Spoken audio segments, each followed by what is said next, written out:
Olá, bem-vindos! Está começando mais um Money Play, podcast criado para te ajudar a dar um play no seu dinheiro, comigo, Fabrício Duarte. E hoje eu estou aqui com o Marco Saravalli. Bem-vindo, Marco. Obrigado, muito obrigado pelo convite.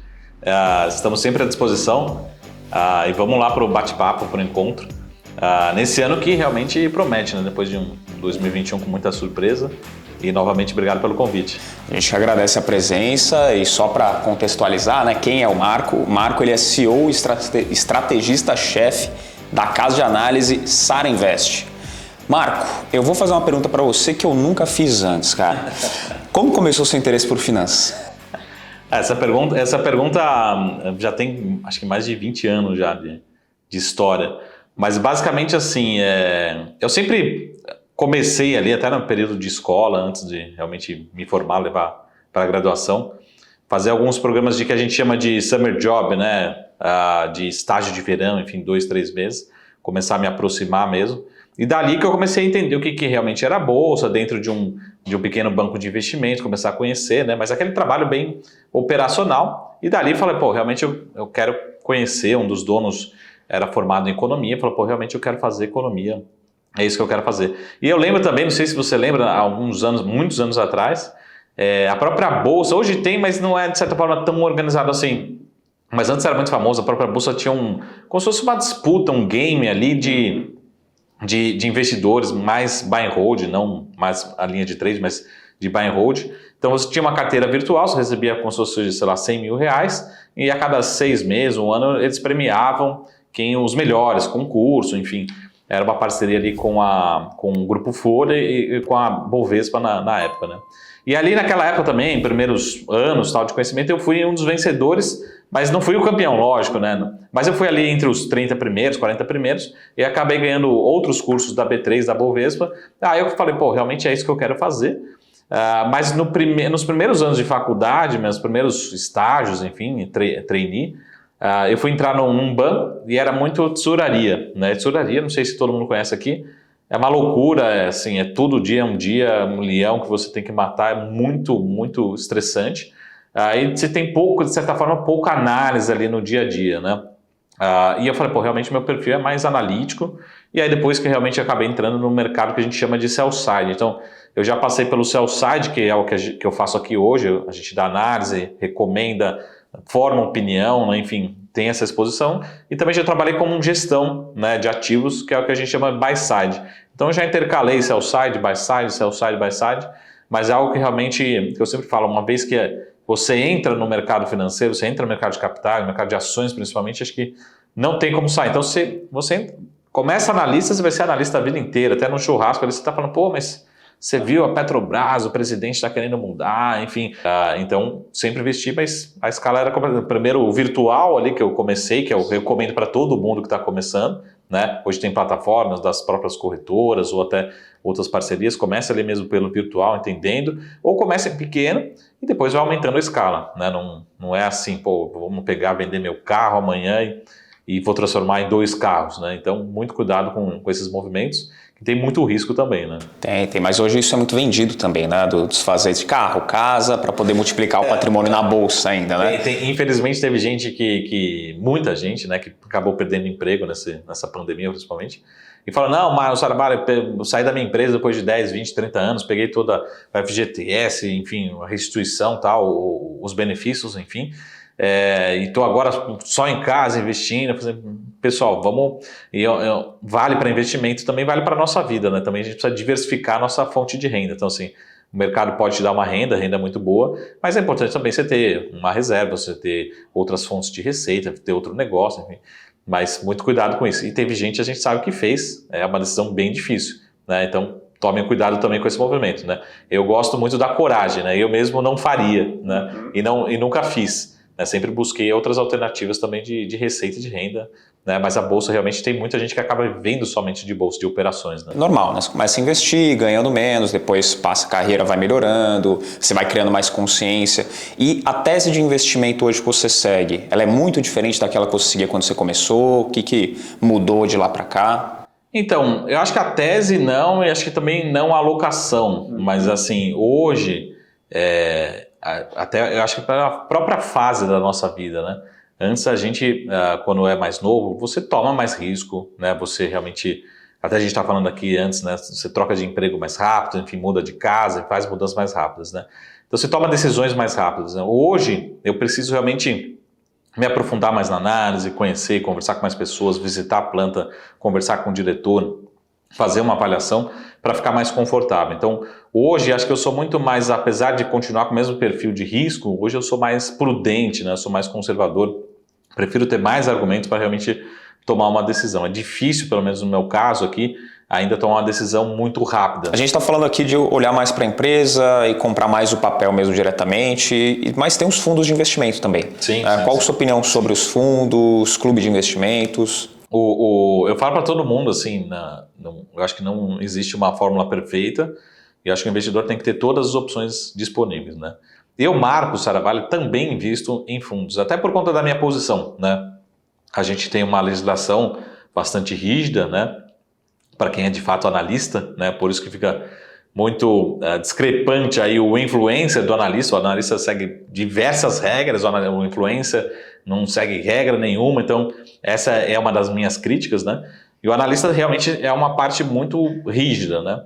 Então, para evitar qualquer conflito também, eu acabo alocando grande parte via fundos, né, de gestões, né, de amigos, de terceiros, e também de clube. Por exemplo, tem um clube especificamente que segue as minhas recomendações, né? Então tem um gestor lá que está seguindo as minhas recomendações, esse clube particularmente, né?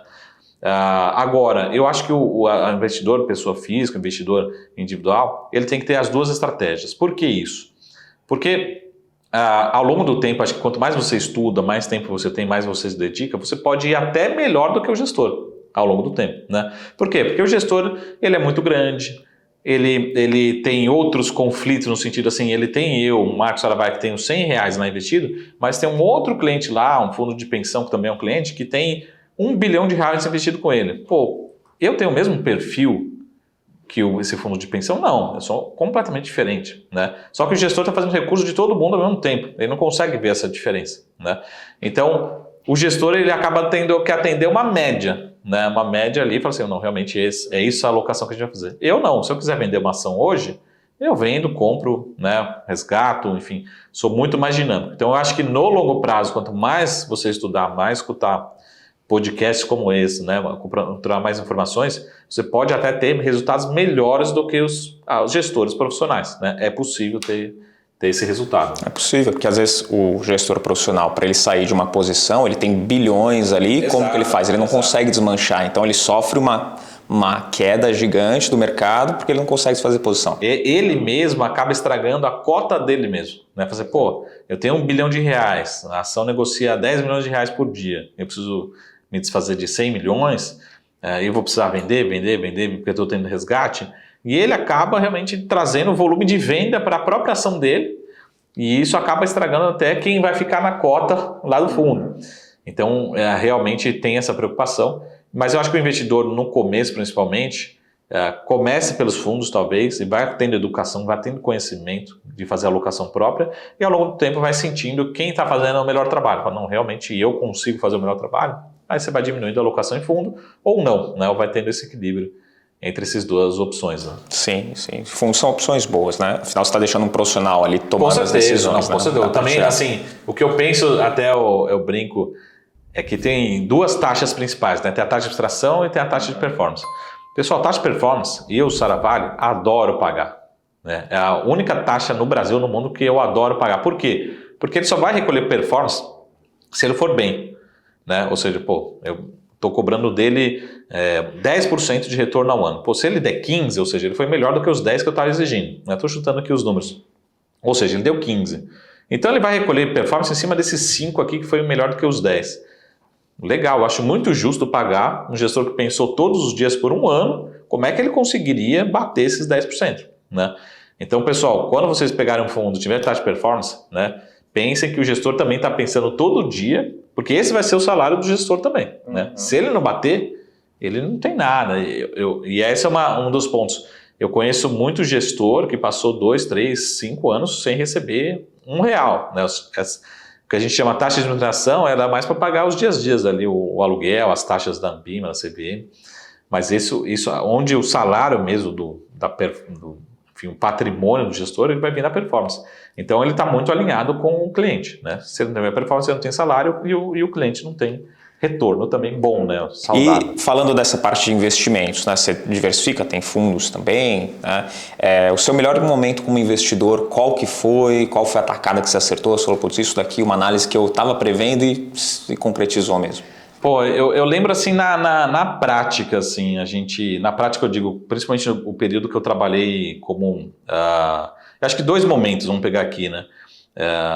Primeiro, quando eu trabalhei com gestão de recursos, tiveram 2 ações, mas uma principalmente que nem existe mais em bolsa, que a gente comprou por centavos a ação, porque era uma ação pouco conhecida, enfim, veio errando por muito tempo. E depois de poucos meses ali, a gente deve ter pegado, chutar os números, tá? Mas ordem de grandeza, a gente deve ter pegado um preço médio em torno de R$1 por aí, R$1,50. Depois de poucos meses depois, 6 meses, 12 meses depois, a gente vendeu por R$6, R$6,30. Esse papel chamava-se Bematec, né? O pessoal nem lembra mais hoje, mas é uma empresa dentro da TOTVS, né? Foi vendida para a TOTVS. E foi justamente aí, porque chamou o olhar da TOTVS, a TOTVS falou assim, realmente tem uma empresa fazendo um turnaround, fazendo uma recuperação, o papel está baratíssimo, aí a TOTVS veio, fez uma OPA, fez um preço e a gente saiu como gestor, né? E a gente chegou a ter deve ter sido assim, o 4º, 5º maior acionista na época da TOTVS, da Bematec, depois dos controladores, né? O legal foi num espaço muito rápido, né, essa concretização. Tiveram outros cases, mas esse case acho que talvez tenha sido, isso foi mais ou menos, se fala a memória, no período de 2012, 2013, tá? Que a gente ganhou, deve ter ganhado uns 300% por aí, no papel, num período de 1 ano, mais ou menos. Algo dessa ordem de grandeza, tá? Porque quando a gente trabalha com gestão, a gente não compra tudo de uma vez e também não vende tudo de uma vez. A gente vendeu quase tudo de uma vez porque foi o leilão de fechamento de capital. Mas a gente foi comprando, então o nosso preço médio a gente comprou ali nos centavos e depois o papel foi subindo e a gente foi aumentando a posição. Então é difícil, pessoa física vai lá e compra, tá 50 centavos, comprei, pronto. Agora o gestor tem que ir alocando, e seu preço médio vai subindo se o papel está disparando, né? Mas foi um retorno muito bom e muito rápido, né? Num espaço de tempo pequeno. E justamente isso, assim, a empresa trocou de CEO, mudou de negócio, enfim, e aí chamou o olhar da TOTVS e a TOTVS falou, quero fechar e pronto. Que tem acontecido, né? Isso no mercado normalmente acontece. E recentemente agora no meu lado aqui também na parte de análise, na Sarinvest, a gente começou a recomendar ações da Taurus ali final talvez do ano de 2019, por aí. O papel também devia estar na faixa dos R$2, R$3. Chegou a bater recentemente quase R$30, né, depois de 2 anos aí de período. Agora está sendo negociado mais ou menos na casa de R$22, R$23, né? Então a gente continua com recomendação, continua vendo papel muito barato, mas foi mais um papel também que chegou a multiplicar quase por 10 ali, dependendo do período, bater uns 800% por aí. A Taurus é a empresa de armas, né? Ela é conhecida muito num mercado, no Brasil é um mercado muito restrito, né, a gente sabe, mas ela tem uma participação bastante relevante no mercado americano, né? Então, o mercado brasileiro cresceu muito, né? Mas a pessoa até se confunde, fala assim, a ação está subindo por conta do presidente, né? Não, o mercado cresceu, o mercado melhorou aqui no Brasil, mas se eu for pegar aqui mais ou menos uma ordem de grandeza, tá? Mais ou menos 20% da receita da companhia fica no Brasil, tá? Contra 80% dos Estados Unidos, principalmente, tem alguns outros mercados, algumas demandas pontuais, mas vamos pensar que 80% é Estados Unidos, né? O restante. Então, o que muda mesmo a companhia é os Estados Unidos. E os Estados Unidos, por vários motivos, mas a pandemia ajudou, assim, já vinha num mercado crescente, né? A companhia já vinha se restabelecendo, melhorando marcas, produtos, entrando no mercado, mas o que eu sempre falo, assim, vários fatores, mas eu vou pegar aqui só um fator para ficar bem ilustrado. Momentos de crise, no mercado americano, ele favorece a venda de armas, porque armas são armas leves, né? Armas de uso pessoal.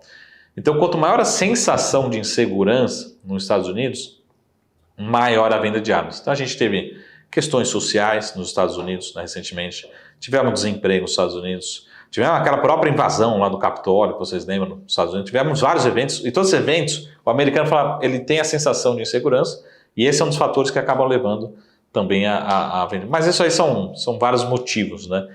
Mas só para a gente ilustrar aqui a 2 cases, né? O real impacto que tem na Taurus, que não tem nada a ver com o Brasil, tem um pouco, né? Na verdade, até eu faço a conta para o pessoal assim. Pessoal, se o mercado brasileiro crescer 10%, são 10% de 20%, né? Então a receita da companhia vai crescer 2%, 3%, 4% por conta do Brasil. Então não é o Brasil que vai mudar. Está indo bem, realmente expandiu a venda nesse governo, né? Está expandindo. E também a companhia está conseguindo colocar preços maiores, enfim, vários fatores. Mas vai mudar a minha recomendação? Não. Tá? Então não é Brasil especificamente. E o Brasil, na verdade, o volume grande estão realmente nas polícias aqui no Brasil.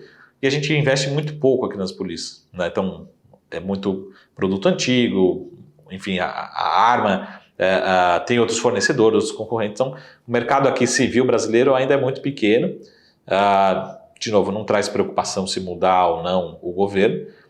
De novo, e se acontecer o seguinte, que a gente começar a diminuir o tamanho do mercado aqui no Brasil, o que a empresa vai fazer com essa produção que é destinada aqui no Brasil? Vai começar a exportar e mandar para os Estados Unidos, né? Porque lá tem demanda sobrando. Então, é isso que basicamente que pode acontecer no cenário. Então, não se preocupem tanto com mudanças de governo em relação a esse case. Né? Certo. Você citou esses 2 exemplos, foram momentos bons, né, os melhores, entre os que você teve, mas eu quero saber também o pior momento. Qual foi o pior aí, o erro, a bola fora que você deu como investidor? Pô, tiveram vários, né? Acho que na verdade os piores acho que são mais fáceis de a gente lembrar do que a gente acaba não esquecendo, né? Sempre lembrando, falando, caramba, né? Por que aconteceu isso? Acho que começando na ordem cronológica comigo, né? Primeiro, uma ação ali que, de novo, eu tinha poucos recursos, né? Mas tem uma operação no mercado financeiro que a gente se alavanca, ou seja, você opera com mais dinheiro que nem é seu, ou seja, você opera com dinheiro de outros, vamos dizer assim, como se você estivesse pegando emprestado e operando. Quando você tem R$1.000, você está comprando R$5.000 em ações. Se der certo, você ganha sobre R$5.000. Se perder, você perde sobre R$5.000, não sobre os 1.000. E eu fiz essa operação, eu lembro de um case que tinha fundamentos bastante frágeis, né? Só que a ação vinha se valorizando muito, era uma ação da vez, a bola da vez, Brasil, tudo dando certo. Não sei se você lembra de uma empresa que chamava Brasil Ecodiesel, né? O Brasil vai fazer diesel de mamona, né? Vocês até o ex-presidente Lula aparecendo e tal. Tem tudo para dar certo, né? E os fundamentos da companhia ainda bastante fracos, né? E aí é aquele negócio, né? Você vai, opera, compra uma vez, ganha, opera outra vez, ganha. Não, agora eu vou me alavancar, e aí que realmente foi uma perda muito grande. Porque termo, ele tem um prazo, não é? Você comprar uma ação. Uma ação você pode perder, está com, teoricamente, retorno negativo, mas você não precisa vender, né? Você pode a ação está com bons fundamentos, uma hora volta, não é? Agora, termo não, ele está ali, vai vencer no mês que vem, você tem que entregar, né? A corretora vai te chamar e você fala, pô, preciso realmente entregar. Então, a leitura realmente é essa. Na época, de novo, para mim foi uma perda gigantesca, né? Como se fosse, sei lá, um apartamento hoje, né? Mas isso relativamente ao tamanho do patrimônio que eu tinha na época, né? E também tivemos outros casos, até o caso aqui, acho que particularmente, que hoje eu gosto do case, eu vejo um fundamento, mas as companhias passam por momentos, né? Então, o caso, por exemplo, lá atrás também, por volta de 2013, o caso inicial da Oi. O que a Oi fez? A Oi estava passando por um processo de reestruturação que ele não começou em 2020, nem em 2021, para mim começou lá em 2012, 2013. E aí eles vieram com esse processo e eles falaram o seguinte para o mercado: Saravale, a gente vai pagar para o mercado 8 bilhões de reais, eu lembro até o número, 8 bilhões de reais em dividendos, né? Isso ao longo de 3, 4 anos, né? Eu lembro assim que eles já estavam nesse processo de estruturação, essa chamada, esse chamariz foi feito realmente para trazer novos investidores, chamou muito a atenção do mercado. A gente comprou uma posição bem grande em todos os principais fundos, e aí eles pagaram, eu lembro, o primeiro bilhão de dividendos.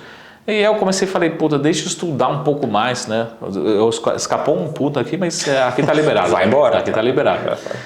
Mercado financeiro às vezes acaba escapando, né? Mas a realidade é que já foi bem pior. Então o que acontece? Nesse período eu falei, não vai conseguir pagar os outros 7 bilhões. E se avisar para o mercado que não vai conseguir, não vai ter caixa para pagar os 7 bilhões, essa ação não vai parar de subir e vai começar a perder a atratividade, dito e feito. Na verdade, eu acabei tomando a decisão de sair do papel, depois de já ter perdido muito dinheiro, a ação começou a cair, mas por outros motivos.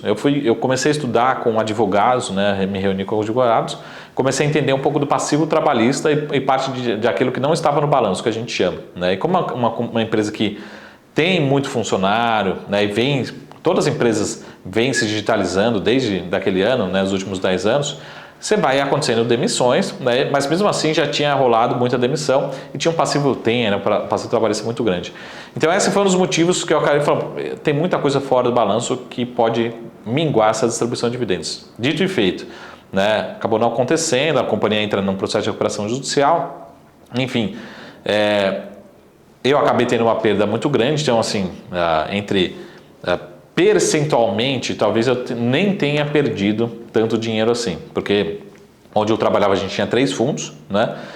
Só que o fundo principal era maior, esses outros 2 eram menores, e a gente começou no fundo menor, depois alocou no fundo maior, né? Mas a hora que você tem, por exemplo, se você perder percentualmente, Saravá, quanto você ganhou? 0 a 0, né? Só que nesse fundo aqui que eu tinha, sei lá, uma posição de 100 mil reais, eu ganhei 100%, e nessa fundo aqui que eu tinha 10 milhões de reais, eu perdi 50. Então, no net, eu acabei perdendo 5 milhões, né? Menos isso aqui que eu ganhei.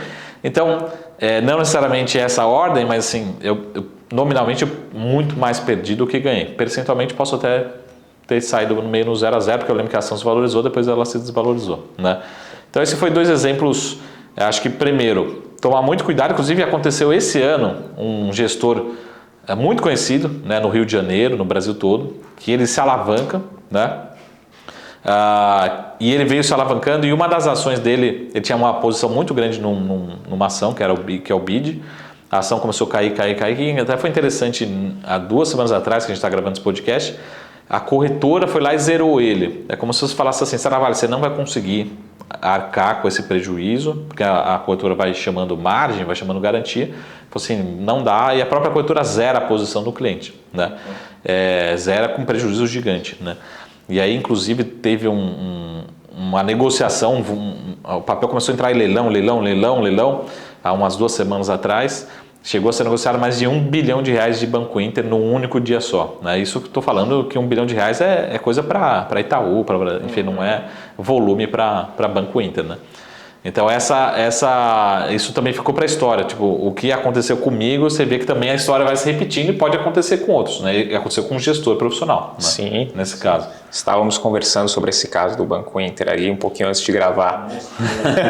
O monstro do Leblon. Exatamente, né? Agora que passou, acho que todo mundo já sabe.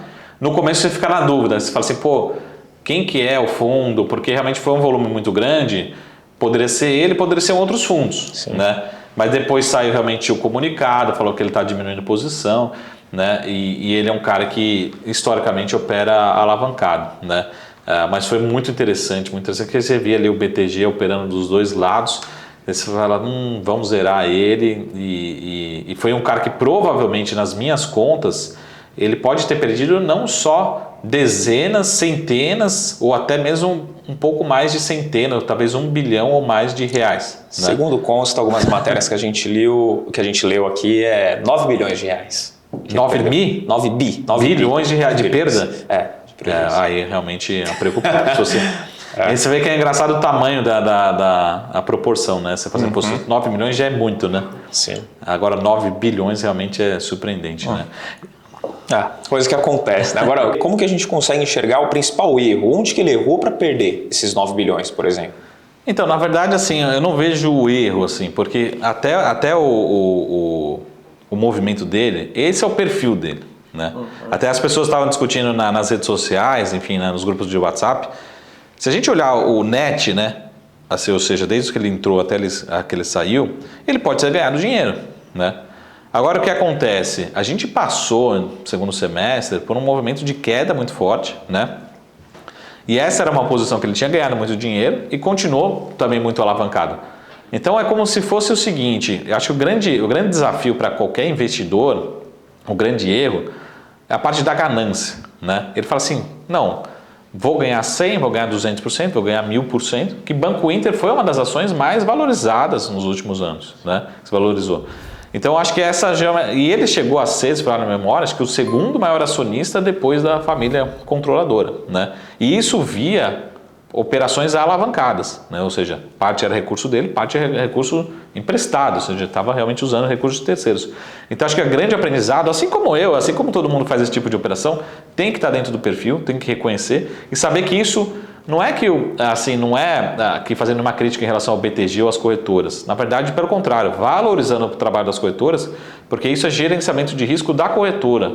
A corretora não pode assumir o risco pelo cliente. Então, a corretora falou assim, simplesmente, game over, daqui para cá, vamos zerar sua posição ou diminuir sua posição forçadamente, né? De uma forma bastante simples. Não é bem assim, mas entenda-se que é mais ou menos assim, o gerenciamento de risco da própria corretora, né?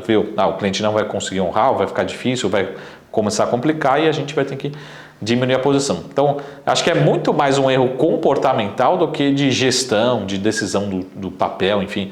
Mas se olhar no net, ele provavelmente é um cara que tem perfil e provavelmente ele vai voltar a fazer isso, porque é de perfil dele, né?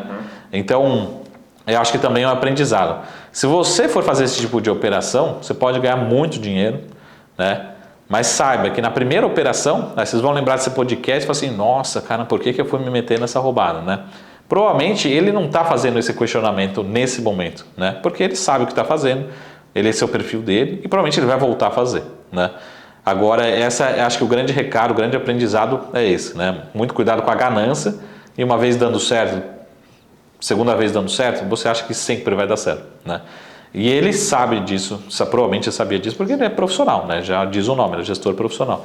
Então, acho que essa é a preocupação e entender também que existe esse outro lado do gerenciamento de risco por parte também do sistema como um todo, né? Você não pode gerar também essa percepção de risco para o sistema todo, né? Das corretoras, dos clientes como um todo, né? Sim, entendi. Perfeito. Então deu para entender o que aconteceu com o monstro do Leblon, né? Quem for investir tem que tomar um pouquinho de cuidado com esse tipo de operação. Agora, mudando um pouquinho o rumo da prosa, né? Eu queria falar mais sobre a Sara Invest mesmo, né? Que você é estrategista-chefe, é o CEO, mas eu queria que você explicasse o que faz na prática para o pessoal que acompanha a gente, que o mercado está crescendo, vocês recebem hoje muito vídeo, muita informação de várias casas diferentes. Então, o que faz no dia a dia uma casa de análise, por exemplo? A gente até teve na verdade sempre existiram casas de análise no Brasil, mas desde 2010 para cá a gente tem uma mudança muito importante na regulação desse trabalho, né?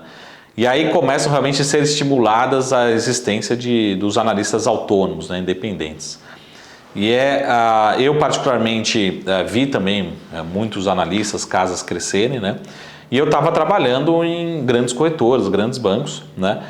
E eu acho muito legal, agora que a gente tem muita informação, e aí foi realmente a minha decisão, de continuar levando a informação, o conhecimento, a educação, mas de uma forma 100% independente, né? Então esse é o grande trabalho do analista independente. Por que isso? Porque você é aqui bem transparente, né? Imagina assim, um analista dentro de uma corretora, ele vai falar assim, pessoal, compra a Petrobras, né? Às vezes, pode ser que nem seja a opinião dele, pode ser que o banco, lá numa outra área, tenha uma operação com Petrobras, porque vai receber, vai financiar o Petrobras, e aí começam os conflitos, né? A gente tem norma, legislação, mas a gente sabe que também que todo mundo está na mesma operação, né? Então aí começam a surgir os conflitos, por exemplo, eu acho que essa ação aqui é uma recomendação de venda. Inclusive eu já vi analista amigo meu dentro de banco, perdeu o emprego depois que recomendou uma venda. Como assim? É a opinião dele. Por quê? Porque provavelmente começou a conflitar com uma outra área da corretora que não poderia ter recomendado venda porque ia conquistar uma operação. Então isso acaba não sendo o melhor para o investidor, né? Para quem está lendo, está sendo melhor para a corretora. E aí que surge que eu valorizo muito o trabalho dos analistas 100% independentes. Pessoal, vai ter conflito? Sempre vai ter uma espécie de conflito. Mas realmente as pessoas perguntam assim, Marco, como é que você recebe seu salário? Ele é muito transparente, né? Eu tenho lá uma assinatura, né? E se eu tiver 10 assinaturas, esse é o meu salário, essa é a minha receita da minha empresa. Se eu tiver 100 assinaturas, esse é o meu salário. Ah, a Petrobras pode pagar alguma coisa para você? Não, é proibido. Eu não posso receber nada, eu não tenho nenhuma outra operação, então eu não recebo nada da Petrobras. Eu posso falar bem ou mal da Petrobras e vou continuar com as mesmas assinaturas, né? É diferentemente de um banco, de uma corretora que está recebendo de alguma forma de uma outra ponta. Então esse é o nosso grande trabalho. A gente fala sobre investimentos, sobre alocação, só que a gente fala sobre tudo, né? Não é necessariamente só sobre ações, né? Então a gente atende desde pessoas que estão começando agora no mundo de investimentos, dando os primeiros passos, né, na parte de educação, cursos, até pessoas que a gente chama de private, que tenham 500 milhões, 1 bilhão de reais e precisam realmente de um atendimento exclusivo, né? Então a gente faz todo esse atendimento. Tem alguns produtos que são mais voltados a ações, investimentos internacionais, carteiras, renda fixa, enfim, atendemos todos os perfis e também todas as alocações, mas 100% de uma forma independente. Até dar um exemplo aqui. A gente vai sempre procurar de uma forma mais transparente possível o que é melhor para o cliente. Às vezes não é melhor para a corretora, tá? Então, vou te dar um exemplo aqui prático que aconteceu algumas semanas atrás. Tinha uma operação de uma renda fixa, né? E o cliente estava numa corretora. E a gente achou a mesma renda fixa numa outra corretora. E ele também tinha conta lá, mas ele estava sendo sugerido nessa corretora A, né? E a gente encontrou na corretora B. Só de trocar dessa corretora A para essa corretora B numa operação da renda fixa, a gente conseguiu 0,3% a mais nessa operação. Mas como era um cliente muito grande, a gente conseguiu gerar numa operação para ele 20 mil reais para ele de retorno a mais. Então, para onde que iria esses 20 mil reais? Iria para a rentabilidade dessa corretora aqui, para pagar o serviço, para pagar os funcionários, né? Para pagar os agentes dessa corretora aqui. Então esse é o nosso trabalho, procurar mapear o mercado, ver quais são as melhores oportunidades, renda fixa, ações, dependendo do perfil do cliente, né? Para ver o que é melhor para o cliente. Ah, Marcos, vocês vão ganhar mais com isso aqui? Não, a gente não vai ganhar nada mais. O que a gente quer é que o cliente ganhe mais. Quanto mais o cliente, a gente levar esse serviço, quanto mais o cliente ganhar mais ele fica com a gente e mais a gente fideliza ele, né? Então, a gente não tem nenhuma receita de corretora de banco. A gente tem parceria, relacionamento com todos, tem que estar vendo o que cada uma está lançando de produto. E a gente sabe que todas as corretoras são muito boas, mas a gente não vai encontrar todos os produtos numa corretora, todos em não. Talvez essa seja melhor nisso, essa seja melhor nisso. Esse é o nosso trabalho, né? Entendi. E aí, no fim das contas, esse ponto que você falou do cliente, não só continuar com vocês, mas ele acaba falando bem do trabalho, churrasco, e aí o boca a boca faz melhor marketing, né? Exatamente. Esse é o nosso trabalho. Assim, a gente não tem... como a gente não tem um banco por trás, a gente prefere muito mais um crescimento orgânico, né?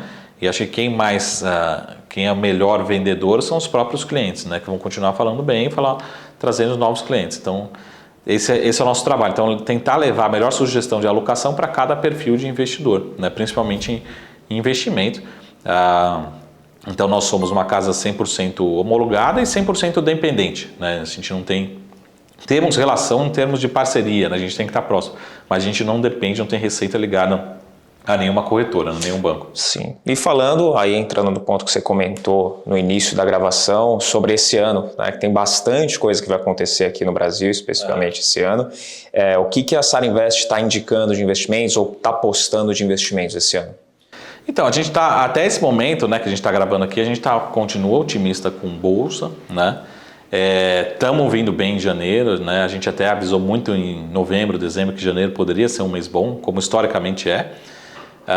Mas também a gente está pensando no seguinte, depende muito do perfil do investidor, né? Daí a gente fala o seguinte, pessoal, qual que é o seu conforto em relação a eleições, né? Não, estou confortável, eu acho que vai mudar muito pouco, então vamos manter uma carteira bem diversificada. Não, Marco, estou desconfortável. Quanto maior o seu desconforto, mais proteção você tem que ter, mais renda fixa, mais investimentos internacionais. Não, eu estou confortável com as eleições, por exemplo, hoje, quem está confortável com o Brasil, né, ou de certa forma mais otimista, está surfando esse começo de ano que tem sido bom para as bolsas, né, para o Ibovespa. Tem ação subindo mais de 20% em 20 dias, né, arredondando. Então, a gente tem um bom começo de ano, isso depende um pouco de perfil. Então, assim, a gente gosta ainda muito de bolsa, gosta muito de bolsa internacional, mas também a gente não descarta uma boa renda fixa, né? Tem renda fixa pagando 12%, 13%, muito boa, muito líquida, ou até às vezes mais. Então depende um pouco do perfil do investidor. A gente espera que ao se aproximar das eleições, segundo semestre, a gente começa a ter mais oscilações, né? No câmbio, um câmbio um pouquinho mais para cima, bolsa talvez um pouco mais volátil, oscilando um pouquinho mais. Então por isso que essa diversificação acaba protegendo ao longo do tempo, né? Mas por enquanto, acho que quem está um pouco mais otimista tem ganhado um pouco mais de dinheiro nesse começo de 2022, né? Você falou do perfil do investidor. Os clientes da Sara Invest, eles buscam mais qual tipo de investimento? Na média, os investidores, pelo menos, depende um pouco do momento, né? Mas na média eles são investidores mais agressivos, né? No sentido que querem procurar uma alternativa para ter ganhos maiores lá na frente, né? Mesmo sabendo que possam ter maiores riscos, né? Então, isso em 2020 funcionou? Funcionou, mas foi muito difícil. 2020 funcionou, mas também a gente precisou de internacional, precisamos de uma diversificação. 2022 vai funcionar? Espero que sim, né? Então depende, mas a maior parte busca a gente para ter uma opção para ter ganhos na média melhores do que aqueles gestores, por exemplo. Assim, porque se eu for alocar naquele gestor, eu posso alocar eu mesmo diretamente. A gente procura aqui opcionalidades para ter retornos melhores do que a média, tá? Esse é o perfil médio. Mas a gente sabe também que depois, ao longo do tempo, a gente vai descobrindo o perfil dos clientes, falando, realmente você não tem tanto perfil assim para você, é um cara de bolsa, você é um cliente de bolsa, mas você não deveria ter 50% bolsa, deveria ter 30%, 20%, né? Isso a gente vai descobrindo ao longo do tempo e, infelizmente, principalmente em períodos de queda, né? Depois que cai, né, a gente entende que realmente você não tem perfil para ter tanta exposição assim na bolsa. Mas na média, são investidores com perfil de risco maior do que a média brasileira, principalmente. Né? Pessoas que já têm até um certo conhecimento, que vão absorver mais até o conteúdo que vocês vão passar. A gente tem produtos para todos os níveis. Assim, por exemplo, a gente tem um relatório de carteira de títulos públicos. Por que isso? Porque isso serve tanto para quem está começando, como para quem já também está avançado, que também precisa ter título público, né? Título público ali numa renda fixa, porque eu sempre brinco assim, né? Espero nesse momento que ele tem que fazer aquele corte que os gestores vão me matar, né? Mas o que um grande fundo de investimento vai fazer lá do seu bancão? Ele vai comprar o título público, só que ele vai comprar uma taxa de administração para pagar os funcionários, o gestor. Por que você não pode ir lá comprar o título público para ter a mesma gestão?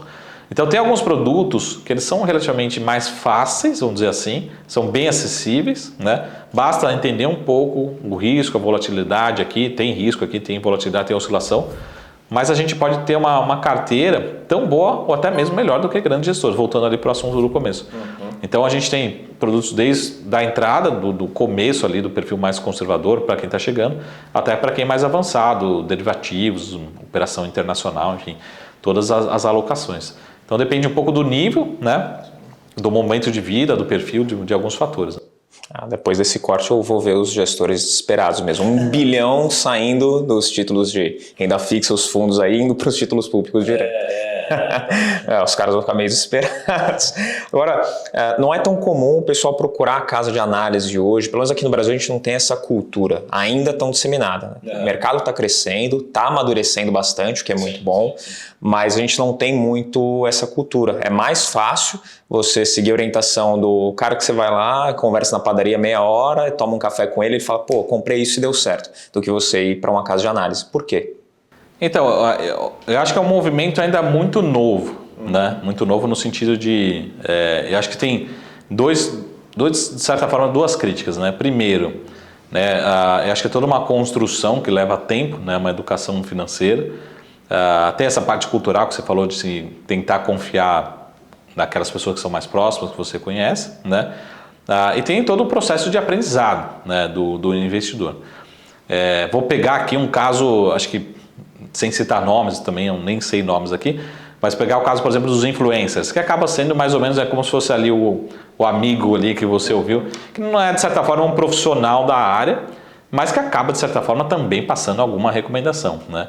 Só que qual que é a responsabilidade dele? A responsabilidade dele é aumentar o número de seguidores no canal dele. A responsabilidade dele não é gerar conhecimento, nem valor, nem patrimônio para quem está seguindo. O objetivo dele é outro, né? E até uma crítica que eu coloquei hoje recentemente no Twitter, foi assim, esses influencers provavelmente, muitos deles não estarão aqui daqui a 2, 3, 5 anos. Eu estou nessa jornada já tem 20 anos, então daqui a 20 anos eu vou estar aqui, mesmo porque eu invisto e eu preciso estar aqui, né? Uma parte grande do meu patrimônio está aqui. Então, esse é o meu alinhamento, né? Então, o meu trabalho, ele está alinhado com melhores possibilidades de melhores retornos para os clientes. Mas é um trabalho que leva tempo, né? E o investidor, às vezes, ele tem realmente essa percepção. Fala assim, pô, mas eu vou pagar ali uma análise de 15, 20, às vezes 30, 50, 100 reais, se eu posso receber isso no YouTube de graça, né? Então, é como se fosse, vamos pegar aqui um exemplo radical, vai. O caso de um médico, você fala assim, pô, para que eu vou lá no médico pagar uma consulta de 600 reais se eu posso ir no meu amigo que já teve essa doença aqui, ele falou que tem que tomar isso, eu vou tomar isso, né? Não é a mesma comparação, mas pode ser um exemplo, né? Então, realmente você está trocando ali um profissional da área por alguém que está realmente te influenciando para tomar uma decisão, né? Mas agora eu quero entrar num outro tema que estava muito em alta nesses últimos tempos entre os investidores, que é o ESG. Você pode explicar para quem assiste a gente o que é, dar mais detalhes e se ainda é o momento da gente olhar para isso? Pô, esse é um assunto que ele é um pouco técnico, né? Mas ele está muito na moda, né? Vamos dizer assim. Então, desde 2000, na verdade, desde sempre, né? Mas depois, principalmente da pandemia, ele acabou dando uma atenção muito grande e hoje não tem mais como voltar atrás. Que são as questões socioambientais e de governança corporativa, né? Então, em português seria ESG, né? Seria a parte social, ambiental, ASG, né? Ambiental, social e de governança. Eu, particularmente, tenho um comitê da PMEC e da CVM, né, ligado até para os órgãos públicos, para os órgãos reguladores. Eu sou hoje, acho que talvez, o único representante de casa de análise independente. A gente tem representantes da sociedade, né, principalmente de bancos e corretoras, eu sou o único representante. E também sou o único que sou mais cético em relação a esse tema, né? Eu gosto muito do tema, tem ganhado muita exposição, né? Hoje a gente já tem fundos que têm alocação somente em ESG. Hoje as empresas se preparam para captar em ESG, ou seja, vamos pegar um exemplo, sei lá, JBS recentemente, até acho que Banco do Brasil, enfim, alguns bancos, Bradesco. A hora que você coloca, né, o aspecto de governança social e ambiental, você tem um público de outros fundos, principalmente lá fora, você acaba captando, uma facilidade grande de captar e também com, às vezes, taxas até melhores, né? Então, a minha crítica é o seguinte, que os bancos, corretoras, até teve uma polêmica grande aqui, vou deixar registrado, né, minha opinião, né? Mais um corte que os bancos vão me criticar, depois eu passo o contato do Gabriel, né? Não sei se vocês viram, né, a propaganda do Bradesco, né, recentemente, falando sobre, atacando um pouco o lado ESG, mas ao mesmo tempo desrespeitando toda a classe agro no Brasil, né, que a gente sabe que é uma parcela relevante, às vezes salva o PIB do Brasil, a parte agro, principalmente ali de frigoríficos, enfim, de proteína, né. Eu falo assim, pô, e aí o banco querendo, né, de uma certa forma, fazer um marketing em relação a esse assunto, acabou falando, pô, se eu quero fazer um marketing em relação a esse assunto, acabou estragando, defendeu, vamos criticar aqui, então, por exemplo, atacou a parte ambiental e esqueceu a parte social, né, porque aqui nessa parte agro você tem funcionários, você tem famílias trabalhando, cooperativas, uma parte relevante do PIB, né, a gente tem realmente muita sociedade aqui. Então, essa é a minha crítica, né? Pô, será que eles estão fazendo realmente porque querem um mundo melhor, né? Querem uma sociedade melhor? Até, inclusive, tem uma resolução nova do Banco Central que acaba meio que forçando, principalmente os bancos, a terem que disponibilizar mais informações, né? Tornar isso mais público. E essa é a minha preocupação. Você está fazendo porque realmente quer fazer ou você quer fazer só para atender uma regulação que alguém está te pressionando de cima para baixo, né?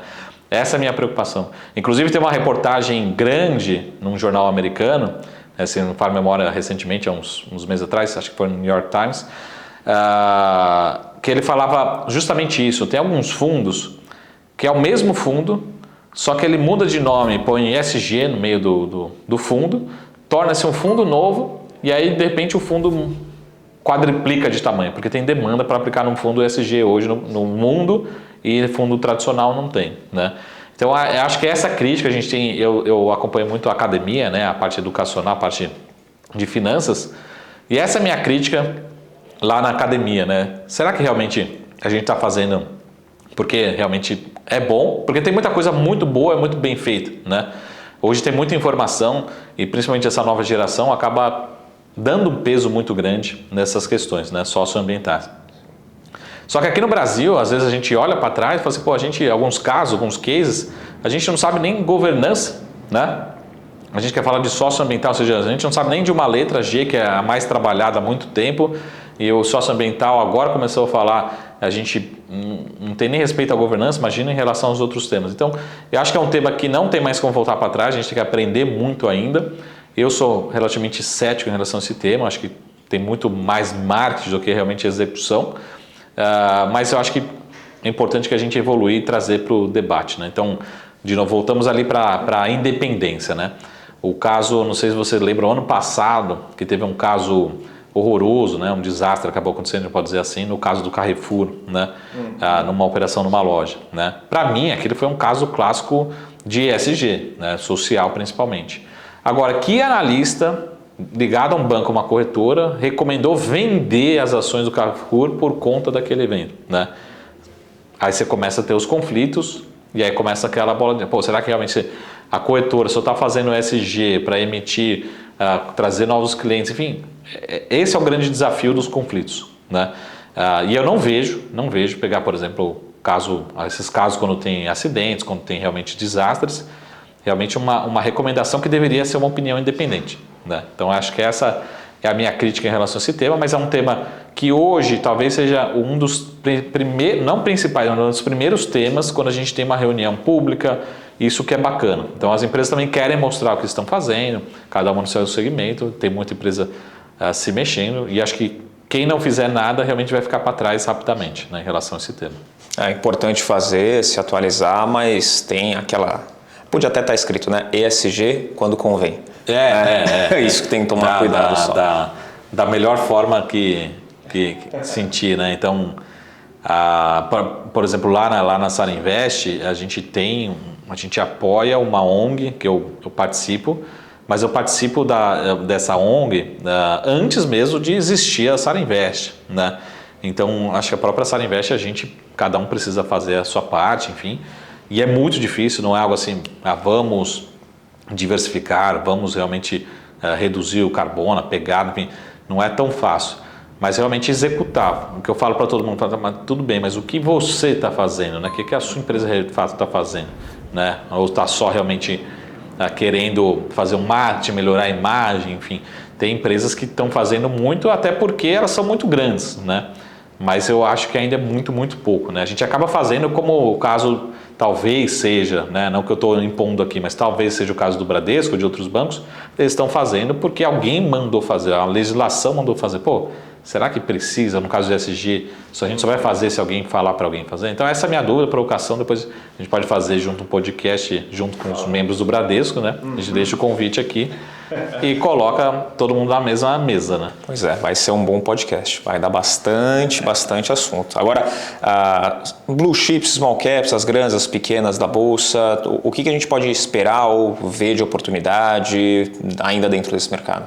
Então, tem um movimento que a gente viu no final do ano passado, e está vendo ainda no começo desse ano, que as pessoas físicas, principalmente, acabam ficando muito desesperadas vendo as ações caírem, né? E realmente acabou sendo bem decepcionante, bem aquém do que a gente esperava. Só que acontece, a minha visão é que nesse momento, depois de cair 20%, 30%, 40%, dependendo da ação, você ou não vende ou você aumenta a posição, né? Você não vende nada depois que caiu 40%. Será que realmente as empresas deterioraram seus fundamentos em 40% em 6 meses? Eu acho que não. Pode ter piorado 5%, 10%, mas não tem justificativa para cair 40%. E é um pouco do que a gente está vendo nesse começo de 2022, recuperando parte das quedas, né, de alguns ativos. Só que tem muita gente, principalmente as pessoas comerciais, né, um gerente, um agente autônomo, ele olha para trás, olha para os últimos 12 meses e fala assim, realmente está ruim. E é isso que o cliente quer ouvir. Fala assim, não, realmente está ruim, e vai lá e vende no pior momento, que deveria estar comprando. E isso acaba sendo prejudicado o mercado de ações como um todo, mas principalmente as ações small caps são aquelas menos líquidas, que se vê alguém vendendo e não tem comprador, a ação acaba caindo mais forte ainda, né? E agora na recuperação também a gente está vendo o inverso, né? algumas ações mais líquidas subindo às vezes mais forte que as ações small cap. Então as small caps elas são geralmente atrasadas, né, nesse movimento e acabam na queda sofrendo um pouquinho mais. Mas tem oportunidade nos dois mercados, ações mais conhecidas, ações menores. Tem muita ação aqui subindo mais de novo, 20% já nesse ano de 2022.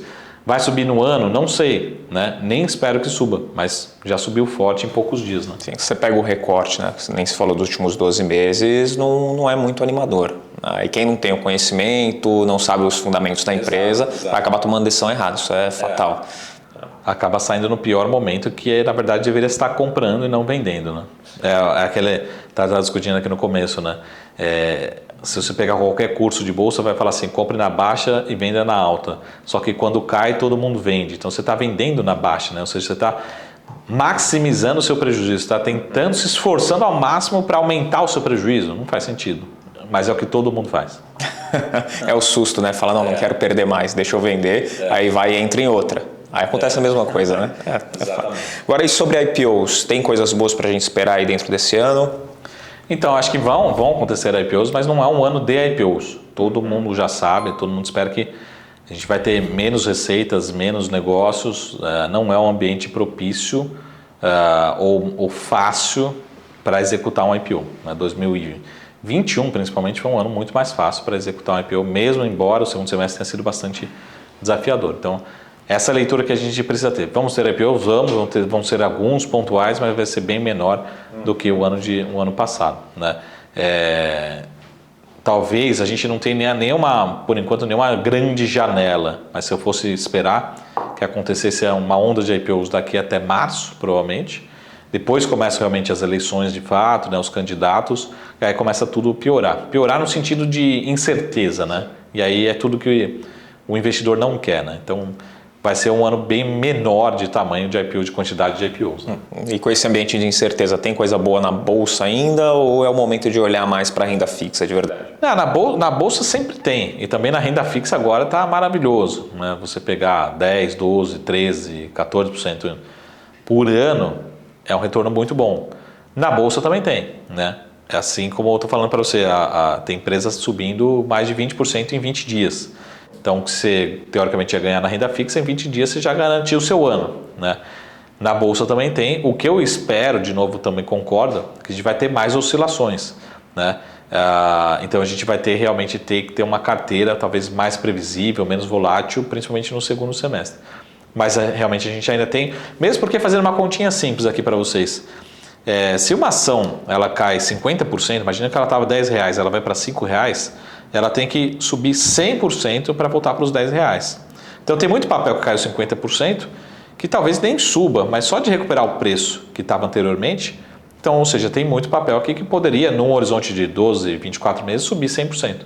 Então, 100% para uma Selic de 12, uma taxa de juros de 12%, mesmo que suba em 2 anos, eu acho que ainda o risco está mais favorável para a renda variável, mas isso pode ser que aconteça só no horizonte um pouco mais longo, né?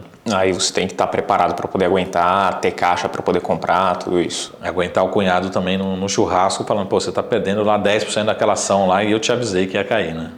Te avisei que ia cair. Não, e tem um cara lá que eu coloquei 10% ao mês, garantido. Garantido, né? Só o cara sumiu e não tem mais contato. Né? Mas é gente boa, tranquilo. Gente boa. Qualquer dia eu encontro com ele, eu troco ideia. Agora, Marco, para a gente finalizar, eu queria que você deixasse uma dica ou uma instrução para quem está começando a investir agora, do cara que é estrategista-chefe de casa de análise. Eu acho que assim, a principal dica que eu deixo, pessoal, é que não existe dica. Né? Como assim? É porque, de novo, o influencer do YouTube, ele vai dar toda a dica, todo dia de manhã vai acordar, pessoal, a dica é essa aqui. Pessoal, a dica não é para você, a dica é para ele aumentar o número de seguidores dele, então essa é a dica, ele está com outros objetivos. O pessoal da corretora está com uma dica, mas a dica também não é para você. A dica é para a corretora ganhar mais dinheiro, para fazer mais operações, né?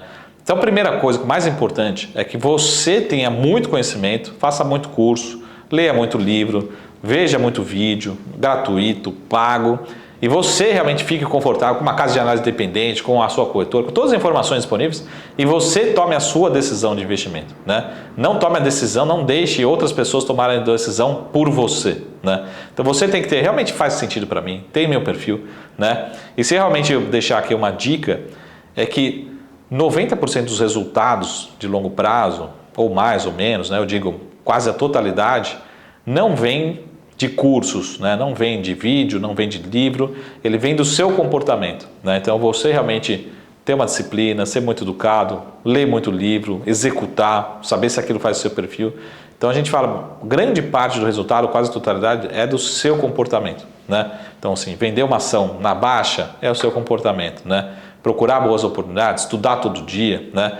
Pô, ir naquela onda do influenciador, você pode ganhar dinheiro, depois você perde. Tem gente que nem sabe por que está perdendo dinheiro. É porque o influenciador não está ali com outros objetivos. Então, você precisa ter um bom comportamento, né? Seja um day trader, seja um buy and hold, seja um value investor. Pessoal, tem centenas de possibilidades.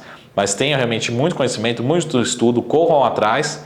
Você pode ter resultados bem melhores que grandes gestores e também tenha um comportamento que se adeque a você, né? Que seja realmente você mesmo, né? Não queira ser, aquela frase básica, né, de coaching, né? Não queira ser outras pessoas, né? Principalmente no mundo investidor, de investimento. Então esse é o grande recado aqui, tá? Comportamento e muito estudo. O resultado vem, né? Mais cedo ou mais tarde ele aparece. Muito bom, Marco, muito obrigado. Como que o pessoal te acha?